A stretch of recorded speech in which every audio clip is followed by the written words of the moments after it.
Meowdy partners, doing a bit more Yomi Hustle. As usual, I am the purple cowboy here on the left. Brooke is the pink mutant here on the right. This game is definitely a bit higher quality than some of the other games I posted. This is partly just getting better over time, but also this game was done using something closer to chess clock rules. So that's where you have a fixed amount of time for all of your moves, and then some sort of increment that you have before you start ticking from your reserve time on each turn. This is some of the other games I posted were public lobbies, which use the default settings of I think 30 seconds per side, which is fine. But obviously, some moves it's just like 2 seconds, spin the DI wheel, lock in. Some moves in this game it's like 2 to 3 minutes. Really like try thinking of what exactly you want to do. Sometimes you need to like look up a specific interaction on the wiki, so way less stressful to do it this way. I really hope a lot more public lobbies use this sort of chess clock rather than just the default 30 seconds per side. Hence the title. Anyway, getting started here. They go for the low swipe. I went for the horizontal slash, I believe. Get countered here. Last game, I went for the downward cleave, which would have countered this move. That's just kind of like the RPS, rock, paper, scissors of it. I'm just absolutely cursed to always lose these. Anyway, so we're getting comboed here. Fortunately, Mutant only starts with 2 jukes, and they use one of the jukes to close that gap, so they kind of just need to generate a bunch of juke pips with these attacks. So corkscrew into the shred here, again, just juke pips. So we managed to stabilize here, not a ton of damage. Here, get my rift out, pull out my gun. I find just in a lot of games, I'm in the game with like 3 to 5 bullets, so I'm trying to be a little bit more aggressive with how I spend these bullets here. And whenever you're close to the edge of an arena, that's already always a good time just because you've got lots of ricochets you can do off the walls and the ground. There's some funny stuff you can do where you just like clapping back and forth against the wall. So anyway, pull out our gun here, miss the shot. Um, Here, just trying to get a little bit of distance on them, jump away, go for the block. They use Caustic Barrage, so that's a super level, which we're happy about. Um, Cowboy obviously does a lot better at that like mid range, but especially against Mutant, who really excels with those really close hitting abilities. I'm really just trying to stay kind of far away. Meanwhile, Mutant is really trying to close that gap as much as possible. Go for the lightning strike. Again, they get super close. We go for the block, and our gun manages to hit. Brooke swears that this gun wasn't going to hit her on her screen. It did on mine, so who are you going to believe? So we actually do manage to hit them with the gun here. Unfortunately, blocking lasts 20 frames or when the opponent's able to act. So it hasn't been 20 frames yet, which is a pretty long time. And the opponent's not able to act, so we can't do anything with this. We go for another block here. They hit the guard break. I've been trying to mix in some like more blocks against mutant in my game plan. This is partly because obviously as cowboy, right, with a lot of these fast hitting moves and a lot of matchups, rather than just blocking, it's usually better just to use some actual ability really often. Obviously, if you hit the parry, that's great. Um, uh, Blocking is fine. If part of the issue with blocking, right, is that even if you block an attack but don't parry, a soft block, you still take some chip damage. The opponent can build up block advantage, and obviously they can actually go for the guard break. But if you don't block enough against mutant, then a lot of their just very fast hitting abilities, you just don't have enough in your toolkit to actually deal with them. So just you kind of just occasionally have to go for like the block on like here. I think I was probably trying to go for the parry on the 4 frame shred and whatnot. So anyway, get countered here. They start this combo, just defensive burst cancel to stop it. Here, yeah, again, rather than going for the block, I just rolled away, trying to create a little bit of that gap. We end up getting clapped here. We are very much struggling at the start of this game. Here, we're DIing down into their corkscrew. I was kind of predicting to do a move that would put us into a knockdown position if we DI'd down. Instead, they go for the corkscrew. They don't really need to do this because they already have like full juke pips, and they're just kind of the longer a combo goes on, the less damage that combo does. So this is kind of extending their combo and making my DI wheel a little bit stronger. But it does counter me here because I went for the DI down, and obviously it's a little bit of damage. I think yeah, here we get knocked down with our DI down. We get up here, pretty nasty position, obviously shockwave coming, and they're very close range on us. We actually managed to hit them with the pommel, again, just trying to mix up whatever that close range, RPS strategy is going to be. They burst cancel immediately to stop it. Get our gun out. Here, we go for the upward swipe. You see, this is something really annoying that Mutant can do. Mutant went for the vault all for a gun, so Basically, that just lets them jump off a projectile without actually getting hit by it. We go for the upward swipe just to counter if they were to, juke forward and maybe try and close this gap here. This upward swipe would hit them. Also, obviously, we want them to be between us and the gun itself. One thing you might notice is that we are out of free cancels.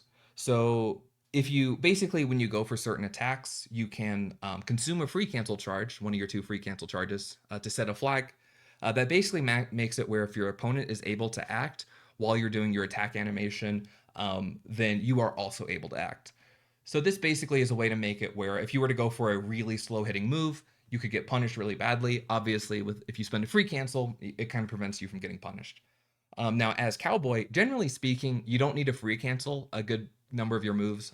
Like for instance, horizontal slash. If you're just kind of in neutral at some distance with the opponent, you go for a horizontal slash.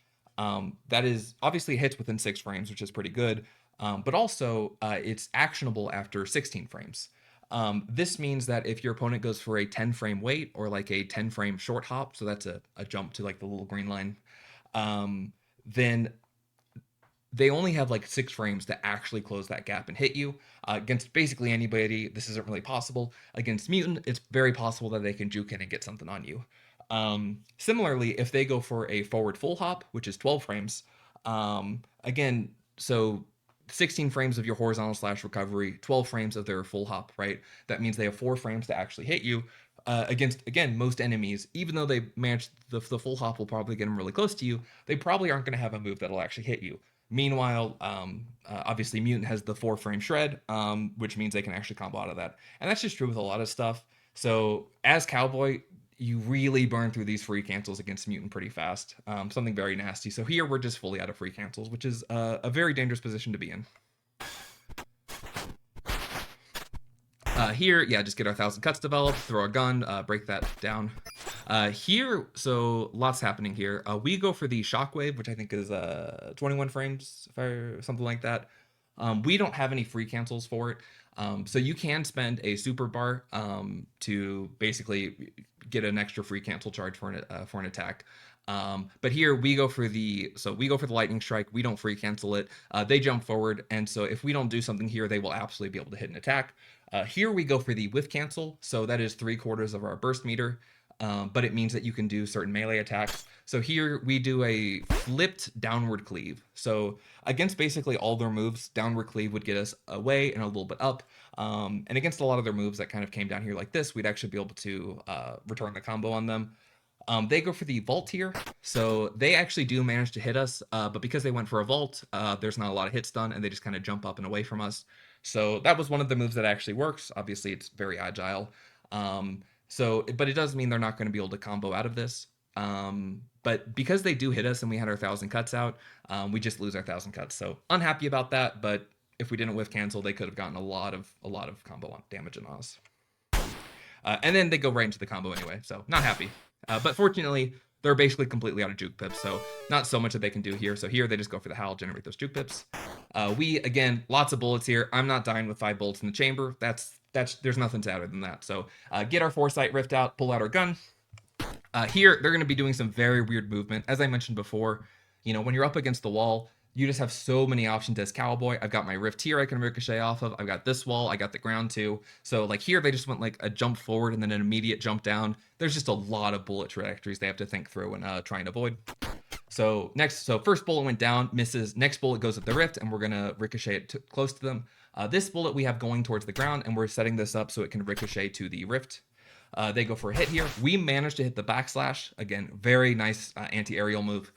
We also hit our bullet. So when you hit your movement bullet, you can control it with the DI wheel. So I just have it DI'd this direction. Kind of unfortunately, you can see this bullet's hitting the wall at the same time that this bullet's hitting the rift. And you only have one DI wheel, meaning that whatever DI wheel you use for this bullet, you also have to use for this bullet. So I just DI wheel to the left here. So this bullet comes over here, but then you can see this bullet is now extremely sad and slow in the corner here. In the meantime, we're just like clapping them. We got a gun throw. We're going to go for another slash here. Bullet hit them there, get our 1,000 cuts out. Here, so they go for the cancel. Caustic Barrage. I really wanted to jump forward, just barely couldn't do it, so we're forced to just short hop here for a moment, then we can jump forward. They go for the shockwave, so this has like kind of 2 hitboxes, or like you have to hit it twice so it dissipates. So we get 1 hit on it with our horizontal slash. Unfortunately, our 1,000 cuts won't hit it. So if we horizontal slash doesn't give you a lot of frame advantage, and we would also have to deal with the shockwave. Like we'd have to basically spend another attack to deal with the shockwave. So we don't really have any way to kind of close this gap on them. So we just go for the time splitter here. Lots of damage. It's like a very pure combo ender. If you hit it, then you have 0 frame advantage because your recovery time is basically exactly as long as their hit stun. If you don't hit it, then they get like 70 frames to do whatever they want with you. So really only usable when obviously they're in some kind of hit stun, so they don't have a way to stop it. So we just use that. Consumes our 1,000 cuts, does a nice chunk of damage, but we don't have a combo here. They just go hard knockdown. Here, again, close game. We just go for the grab. Again, as Cowboy, you have a few other moves you can do, like Pommel's obvious, like a 4-frame Pommel's really good. Grab is 3 frames, which again, against a lot of opponents isn't a very meaningful distinction. Against Mutant, it becomes 1. So we just throw them away, get some damage in, get our gun developed. They go for the low swipe here. They manage to hit us. They go for the offensive burst cancel here. Obviously, if we defensive burst canceled, this would have been pretty good.